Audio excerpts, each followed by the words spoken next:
Boobly boop boop boop boop. Hello everyone and welcome to the first episode of Video Games Are Good. And we will be starting this discussion by talking about the game I beat most recently, that being Batman the Telltale series. And today I'm going to explain to you why I believe that Batman the Telltale series Season 1 is absolutely perfect. The season begins with you kicking the ever-loving crap out of a bunch of bad guys. And then after that, you run into Selena Kyle, and she steals a thingy, but you stop her from stealing that thingy. With that thingy, you find out that Carmine Falcone's men plan on stealing a drug that is, pretty much, it just gets rid of all moral barriers and amplifies people's feelings. If you've seen the film Mayhem, it's a lot like the Red Eye virus. It makes people lose control, and it breaks moral barriers. That's pretty much it. While this is going on, Bruce Wayne feels backlash after what his father did, sending innocent people to Arkham Asylum, and he finds out that the Waynes were the biggest gangsters in Gotham City. Due to this, Bruce Wayne loses place as CEO and Wayne Enterprises, and that place gets taken up by Oswald Cobblepot, or the Penguin. But in this game, the Penguin is a member of the Children of Arkham, which is a crime organization who are the main villains of this game. So pretty much, Bruce Wayne has to deal with,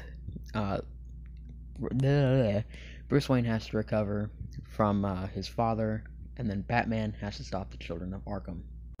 But spoiler alert, those two plots combine when Bruce finds out that Vicky Vale, a reporter for the Gotham Gazette, is the Children of Arkham's leader, the Lady Arkham.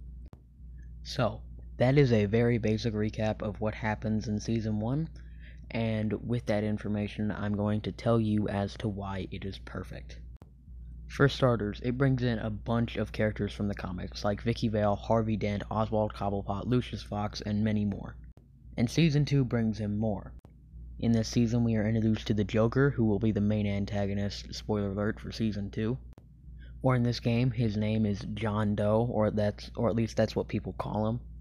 Because in the game, after Vicky Vale injects Bruce with the drug, he goes crazy and almost kills Oswald Cobblepot in front of a bunch of people, so he is sent to Arkham Asylum. And in Arkham Asylum, he meets up with John Doe, or the Joker, and escapes. But I can't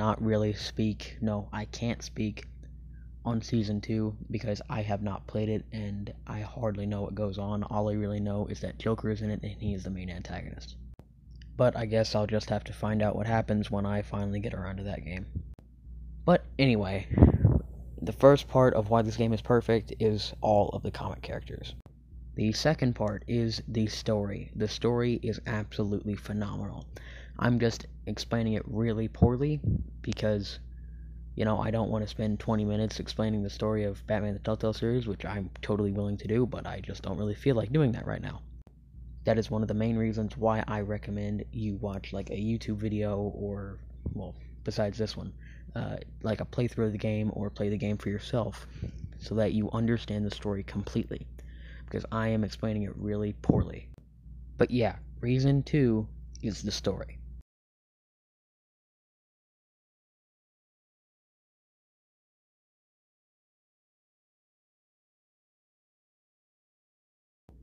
Now, reason 3 is more like a personal one for me because I personally prefer this game's Bruce Wayne over this game's which Batman. I am totally fine with because Bruce Wayne's story in this game is absolutely phenomenal.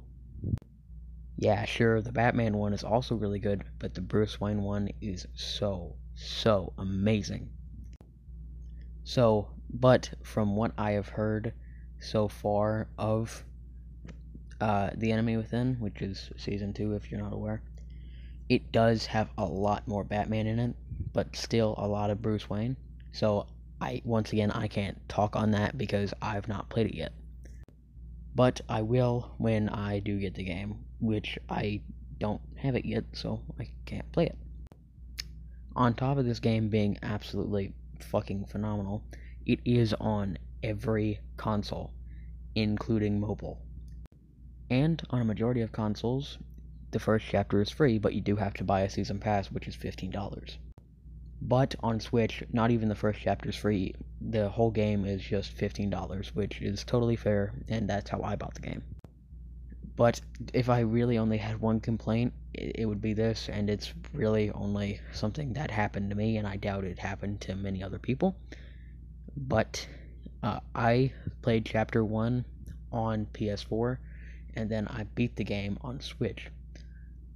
So I could not get my progress from Episode 1, which, I mean, is fine, because it's not that big of a deal, because, I mean, I could have just replayed it, but I didn't, so, but once again, it's not that big of a problem, because if you do not play a chapter, it auto-generates answers, which doesn't sound that bad, but what this does is it practically changes partial of the story, because it's a Telltale game, which means that your choices matter.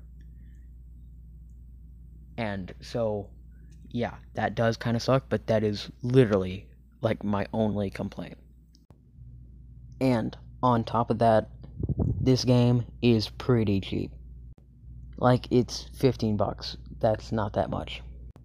So, in the end, that, in my personal opinion, is why I believe that Batman the Telltale series is absolutely perfect. Besides the whole singular thing that happened to me, but besides that, this game is absolutely perfect. And with that, that is going to wrap up the first episode of Video Games Are Good.